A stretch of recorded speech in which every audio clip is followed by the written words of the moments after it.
tiempo, en otro de nuestros programas, hablábamos de leyendas folclóricas en España, realmente aterradoras. Pero no deja de ser eso, leyendas.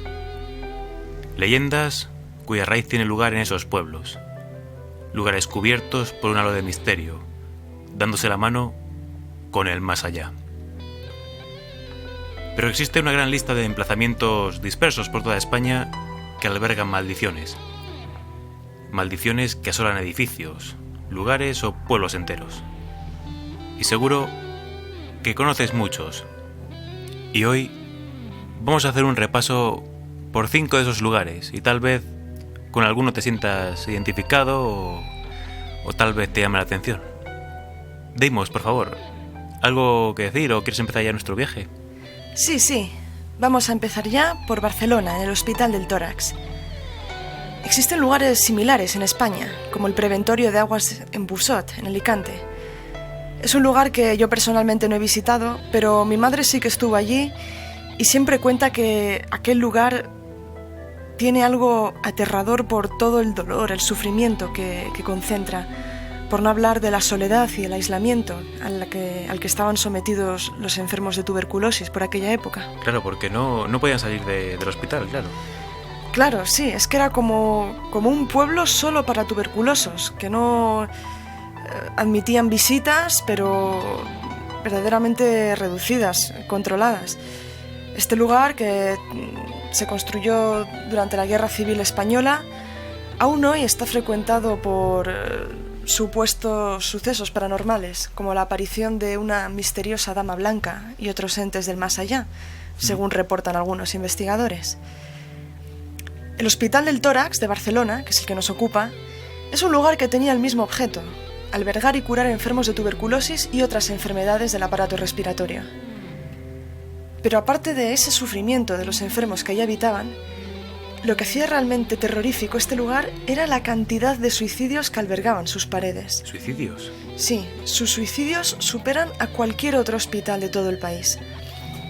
Hay indicios, afirmaciones, de que allí también tuvieron lugar rituales satánicos y de índole desconocida, para los que supuestamente y según se teme, se usaron sacrificios humanos.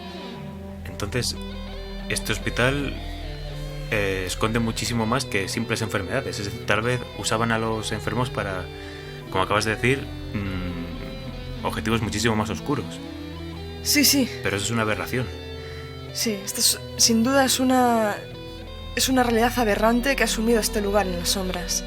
Y de hecho, en 2003, los Mossos d'Esquadra detuvieron a un grupo de menores que habían encontrado fetos humanos aún conservados en formol. Un hecho que es, sin duda, totalmente desconcertante, porque estamos en un hospital de tuberculosos. A esto, además, se le suma la aparición de fantasmas, tanto de niños como de adultos, los cuales supuestamente se pasean por el hospital empujando las perchas donde llevan los sueros, y muchos que solo recuerdan una y otra vez su sufrimiento. Hoy en día, este sitio, aunque parezca increíble, está siendo remodelado, con el fin de albergar oficinas y locales de uso para los habitantes de Tarrasa. Y además, como curiosidad, una de las salas ha sido adquirida por Filmax, la famosa productora cinematográfica. Pues sí que es curioso que Filmax tenga a bien adquirir una ala para, no sé, para oficinas, supongo, claro. No será para otro tipo de producciones. Hombre, o para rodar películas. Hombre, una buena película ahí sí que se podía rodar de terror. El caso es que los más supersticiosos creen que así solo avivarán las maldiciones que allí se albergan y que condenarán a todo el que allí more. Totalmente de acuerdo, yo opino exactamente lo mismo. Y también hemos investigado sobre otro lugar, ¿verdad, Fobos? Háblanos un poco de él. Sí, ahora me gustaría hablar un poco sobre el Cortijo Jurado de Málaga. Este edificio es de estilo ecléctico y neogótico. Sus 2.500 metros cuadrados y sus 365 ventanas contemplan algunos de los secretos y sucesos más inmencionables de la historia oculta española. Dios mío, sí que he visto algunas imágenes de este lugar y verdaderamente impresiona, no solo por el halo aterrador que todo complejo abandonado tiene, sino también por lo grande que es. Sí, alberga, es decir, 2.500 metros cuadrados. Sí, impresionante. Sí, hay muchas esquinas donde tener cuidado al cruzarlas. De hecho, se relata que en este edificio se han visto luces parpadear, ¿no? Y sombras desplazarse a lo largo del complejo. Es decir, hay miles de sombras y luces que hacen del lugar un lugar totalmente aterrador y perturbador. También se han relatado historias sobre ruidos extraños provenientes de las profundidades del mismo, porque no hay que olvidar que además de ser muy grande, tiene partes subterráneas. Y esto ha atraído la atención de numerosos grupos de investigadores, pero también a un alto número de curiosos, como Julio Vázquez, un chico de 20 años que, fascinado por lo que se contaba, fue con sus amigos en busca de aventuras. Este chico se cayó en un pozo a más de 30 metros y se quedó en silla de ruedas, por desgracia. Sí, desde luego que es un tema que daría para otro programa, ¿no? El de los accidentes ocurridos durante la investigación de fenómenos paranormales. Sí, aprovechamos para decir que en esos casos lo mejor es ir bien protegidos, con equipo y con mucho cuidado. Sí. Y si puede ser de día, mejor, más que nada por la visibilidad. Eso es. Bueno, continuando con esto, los investigadores relacionan los hechos paranormales con la desaparición de 5 chicas jóvenes entre los años de 1890 y 1920. Los cuerpos de estas jóvenes se encontraron torturados cerca del cortijo y con los fusilamientos que tuvieron en su entorno durante la Guerra Civil. Esta construcción ejerció como hospital y sus sótanos hicieron las veces de calabozos. Es decir, aquí hay un halo de misterio y una historia muy lúgubre, porque tener un hospital arriba y unos calabozos abajo implican unas muertes y unas torturas terribles. Y podríamos especular un poco con investigaciones con los propios enfermos. Entiendo. De hecho, más tarde, cuando se investigaron estos calabozos, se descubrieron pasajes secretos que llevaban a salas de máquinas de tortura ensangrentadas. Esto fue realmente impresionante. Y esos pasajes comunicaban este complejo de Málaga con el Cortijo de Colmenares, que actualmente es un club de golf situado junto al río, en el que se encontraron varias momias. Increíble. De hecho, se cree que la familia que habitaba en el cortijo pertenecía a una secta satánica, entre la que se hallaban miembros de la aristocracia. Esas máquinas, las mujeres torturadas, las momias y todo lo que imbuye este lugar se está manifestando en forma de lugar maldito que no descansará jamás. Y atentos, porque ahora seguimos con muchos más misterios en lugares de los más aterradores.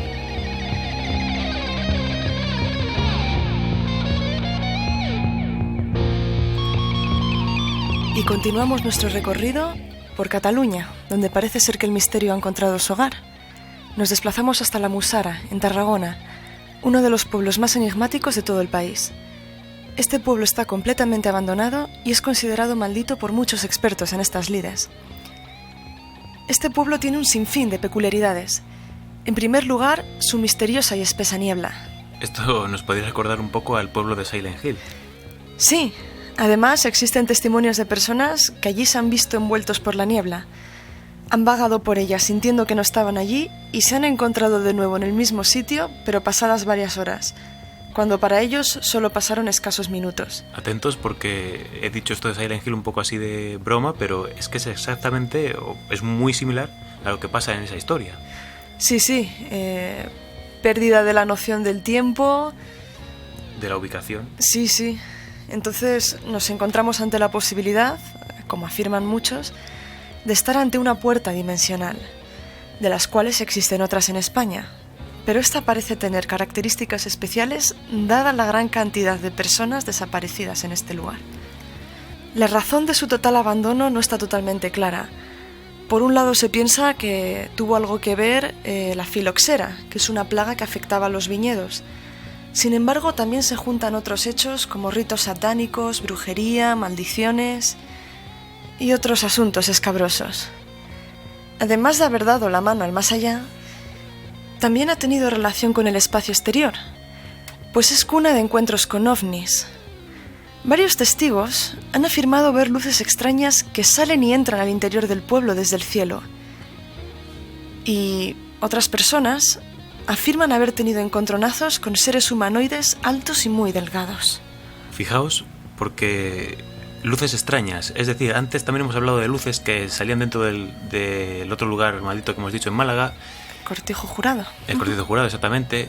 Seguro que también ha habido en el Hospital del Tórax, fijo. Sí, lo de las luces es una constante en estos lugares imbuidos por lo paranormal. Y mucha gente, esas sombras que hemos hablado antes, las describen como humanoides altas y delgadas. Es decir, hay una especie de relación. Puede haber una relación con los ovnis, tal vez.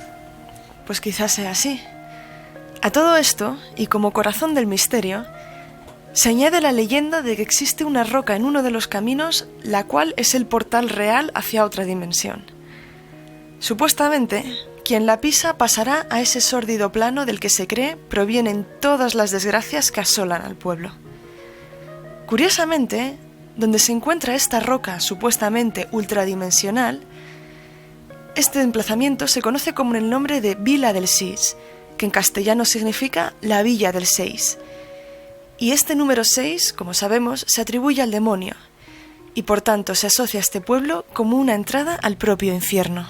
Y si como hemos aprendido es que el portal hacia el propio infierno está en el lugar más insospechado del mundo. Eso es. Pero nos desplazamos desde Cataluña hasta Aragón para hablar de otro caso, ¿verdad, Fobos? Sí, el caso del Duende de Zaragoza.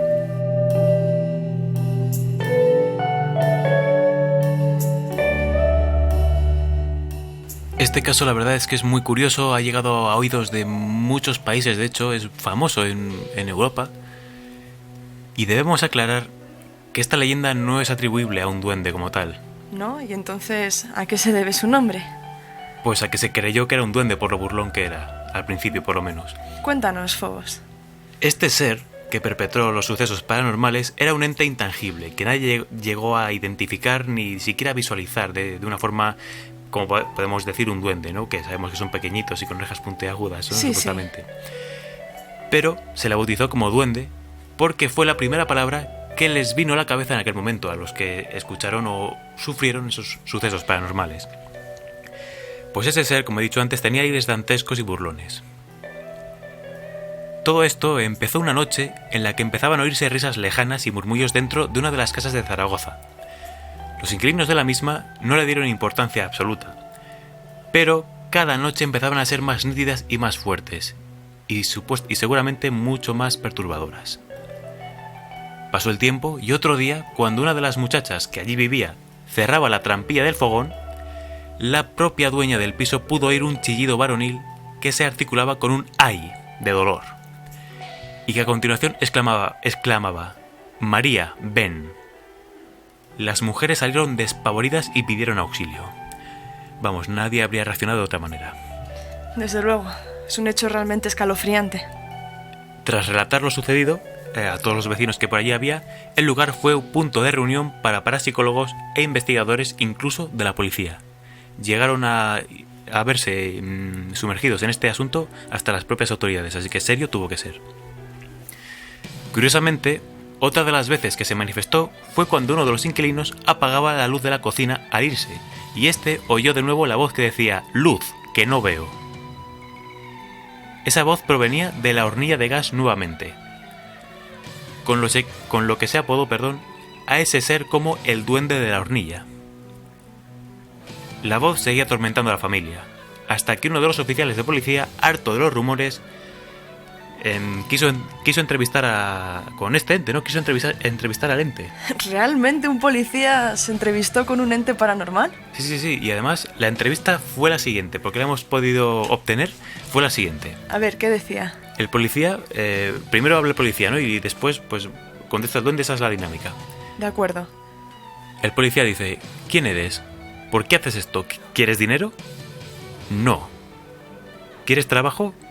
No. Dinos qué quieres, hombre. Nada. No soy hombre. Increíble, realmente. Pasó el tiempo y poco a poco fue desapareciendo tal actividad sin ninguna explicación aparente. Y el caso sigue siendo objeto de estudio y relativamente hace poco se dio a conocer una fotografía tomada del sótano de aquella casa que en realidad yo la he visto y es totalmente perturbadora. De hecho, pondremos un enlace en la descripción para que podáis verla y vais a ver que no tiene ninguna pinta de duende, la verdad. Sí, sí, yo he visto esa fotografía y la verdad que deja la sangre cuanto menos helada. ¿Y qué te parece si ahora vamos al centro de España, donde una vez hablamos del Palacio de Linares? Sí, sí, lo recuerdo. Pero que alberga un gran amplio registro de lugares malditos. Vayamos a ese lugar.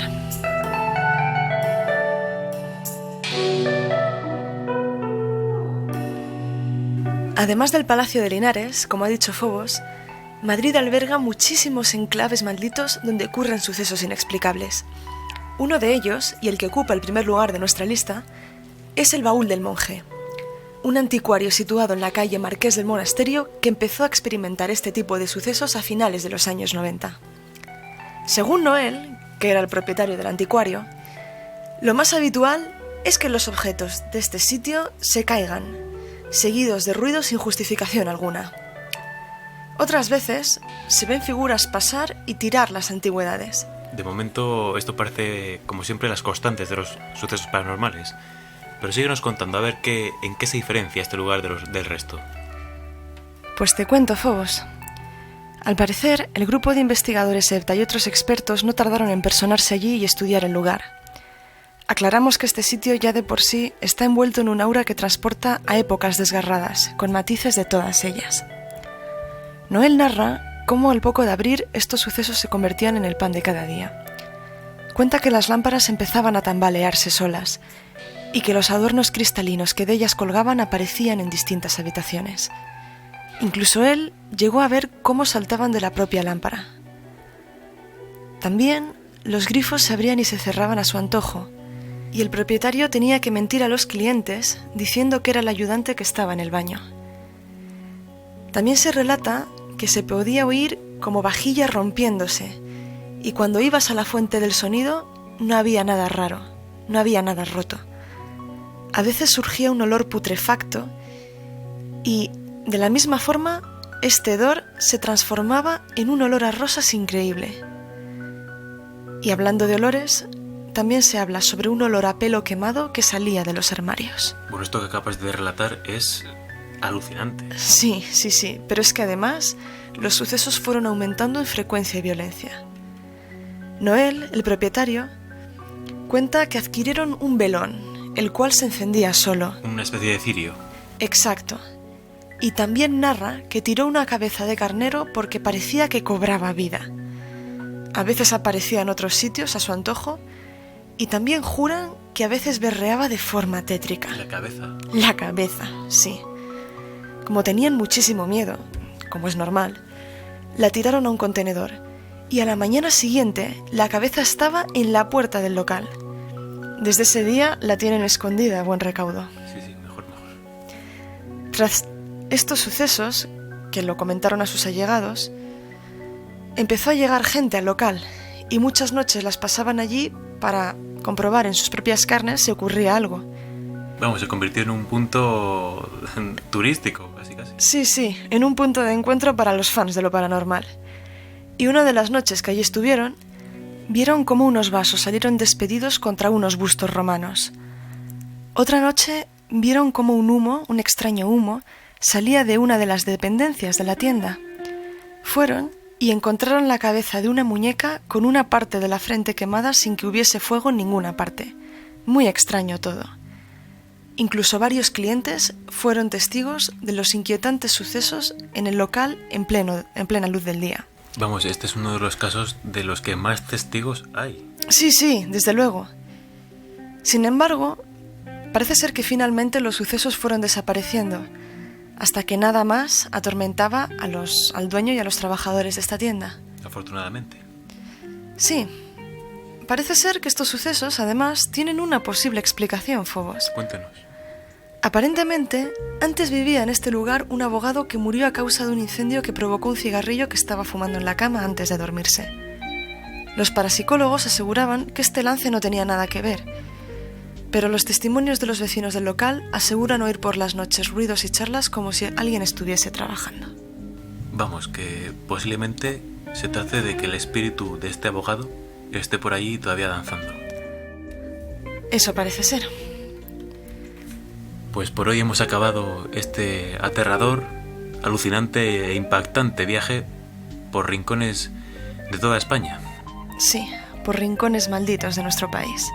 Como podéis ver, nada ni nadie se libra de estos hechos que asolan a mucha gente, a familias inocentes, a cualquiera. No tienes por qué jugar con lo desconocido para toparte con ello. ¿No es así? Así es, Fobos. Creo que es un excelente cierre para este programa. Somos Fobos Y Deimos. Y esto es La Fragua de Vulcano. Si quieres descubrir más misterios, suscríbete a nuestro canal y síguenos en las redes sociales. Entra también en nuestra web www.lafraguadevulcano.net. Allí podrás enterarte de nuestras próximas novedades y descargar la música de este vídeo.